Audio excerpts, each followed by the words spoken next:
How do folks, and happy May Day. It's the 1st of May. Probably one of the most important days of the year for me. May, by far, is my favourite month.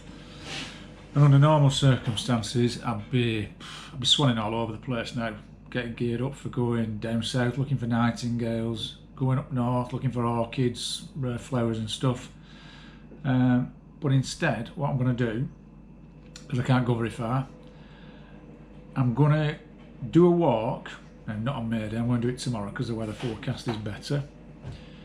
And I'm going to do a walk in the vein of Ammon Wrigley's May Day on a Moorland Road, which is one of my favourite chapters in one of Ammon Wrigley's books. Ammon Wrigley was once upon a time quite a well-known writer around this area where I live, specifically in Saddleworth. And like I said, this chapter in this book, I absolutely love it. So yeah, tomorrow I'm going to do a walk on a Moorland Road and then I go over at Moors, and I can do all this from the front door. See you then.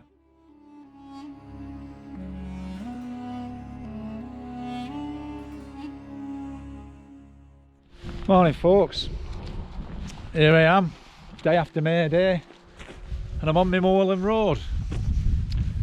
The road that I've picked is the road from Oldham to Ripondin. I think it's called Ripondin Road, and this is the nearest Moorland Road to where I live. Quite quiet, is as to be expected under the current restrictions. But there's a few people parked up here, so some people getting out for a walk. The route I'm going to take, I'm going to walk up this road as far as Windy Hill, near junction 22 of the M62. That's where the Pennine Way is as well. And then when I get to the Pennine Way, I'm going to follow it south to the highest point of the village where I live, which is called White Hill. That's on the Pennine Way, 466 metres I think. And then after a bit I'll turn off and come back through the valley of Reddick-and-Dean, and then back home down through the Python Valley. Well, quite a few people driving out for a walk, no doubt following the guidelines that you can drive a short distance and walk further than you drive. I'm okay about that, you can still observe social distancing. Look at this fly tippet, I absolutely hate it. Lazy pigs. This little ravine here, excuse me, it's called Culvert Clough, and a bit higher up there's like a shaly banking, and there's some like what they call marine bands in the shale, and it can be quite good for fossils. I found gorniatites, some bivalves. One bloke told me he found some fossilised fish scales. Never found anything that good.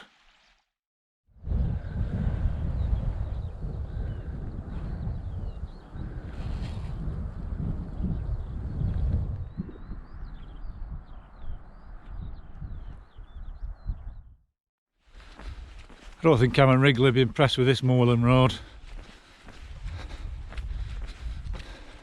Views aren't bad though, and it's certainly quieter than normal.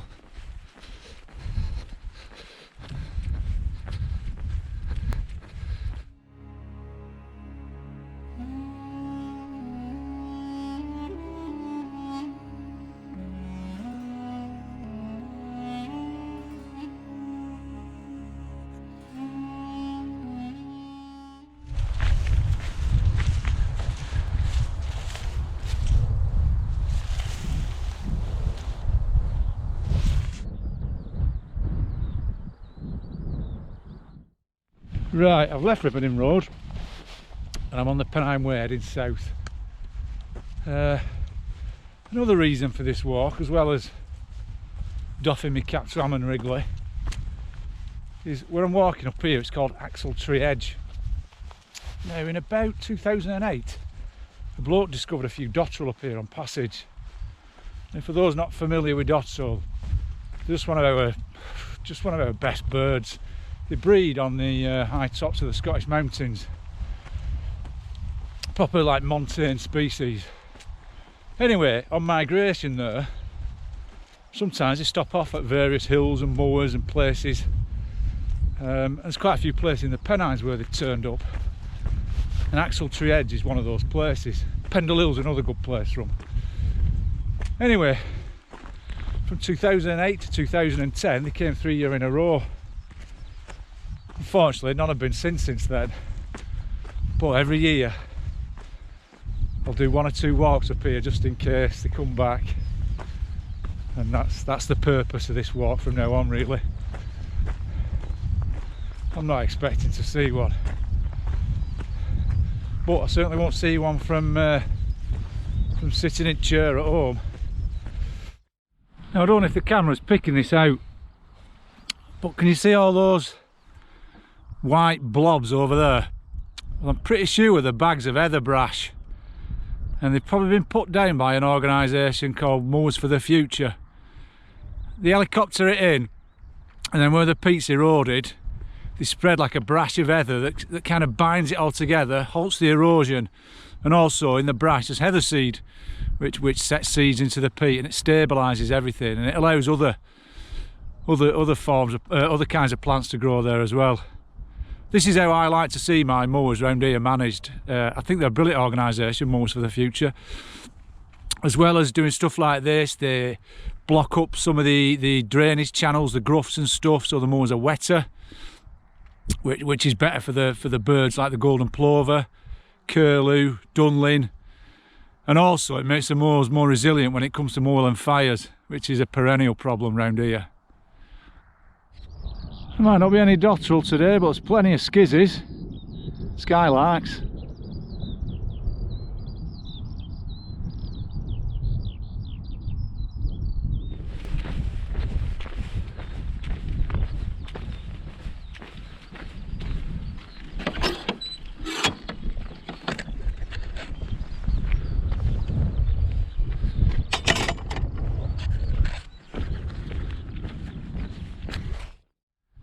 Now here's an erosion patch where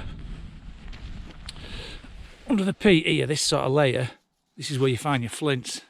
Well, it's where you find your Mesolithic stuff, your Neolithic and Bronze Age, which is much scarcer. You actually find in the peat in the lower levels. So I'm just going to have a little scout about in this one.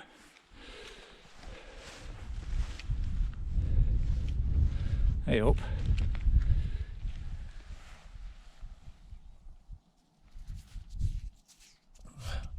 Well, well, well. Flint blade. Of course, I'm just pulling your leg with that flint. I planted it there. But it does illustrate the situation. You quite often find them. And that flint I did find up on this stretch of moor in 1998. I catalogue them all my finds. I catalogue and date them and stuff. No doubt. This point here, this is White Hill, 466 metres I think it is, and it's the highest point in the sort of the village rally, the village boundary, the township of Butterworth. There's the border fence, that's Yorkshire over there, so I'm still in Lancashire here.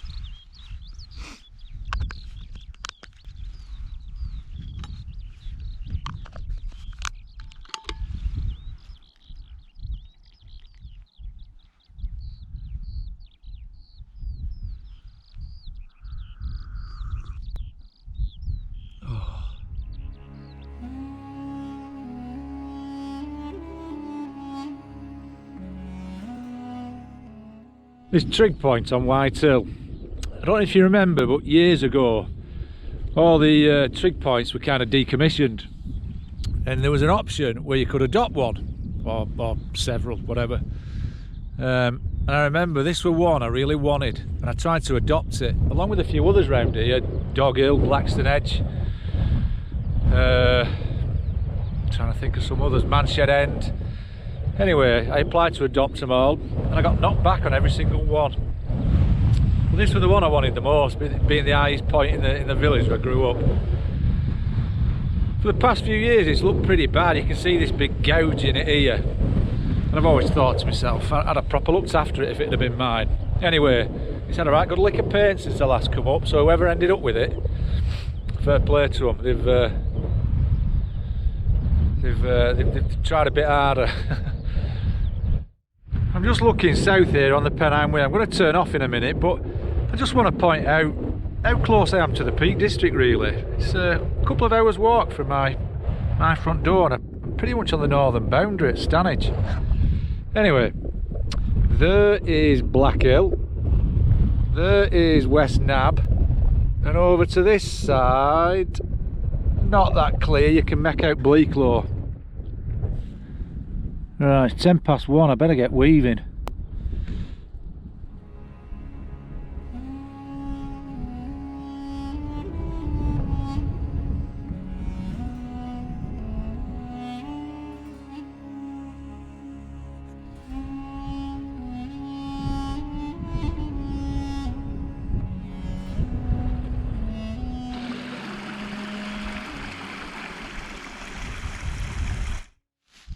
Just up there you can see that little hill, Lurding Top, and it drops gently down to the left.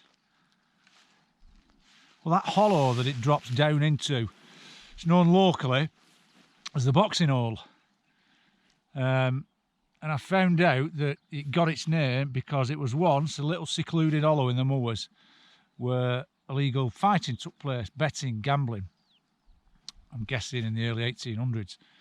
But the book that I read it in was published in 1912, and the author said that even in recent years, near to that date, that it was still used as a place for illegal cockfighting as well. So I would imagine there a bit of blood spilt in that hollow up there. Probably a good place to go with a metal detector. I find like bits of belt buckles and buttons and maybe silver cock spurs or something. Just before I go, I'm just going to have a little comment on how I'm finding this lockdown and what I think about it. I'll be honest, I find it really tough. It's nice doing local walks and that, but this time of year, May, best month of the year, I'm usually off gallivanting. Dales, Peak District, Silverdale.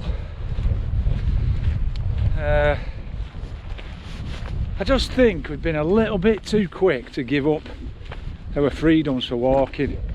I'm not saying everybody descend on Malham or Dovedale or places like that, but it's not difficult to find peace and quiet in the countryside, and I really don't think it should be off limits. Now, I know you can walk from your door and access it if you're lucky. I mean, I don't do so bad round here, but even a short car drive, I just don't see a problem with it. It's about 45 minutes for me to get to Peak District. 45-minute drive. I don't see anything wrong with it. I know people say you're putting a strain on the emergency services at a crucial time if anything were to happen, but just even in our daily lives you can be putting a strain on the emergency services, walking down the stairs, mowing your lawn. Everybody's not stopping doing those things. Oops.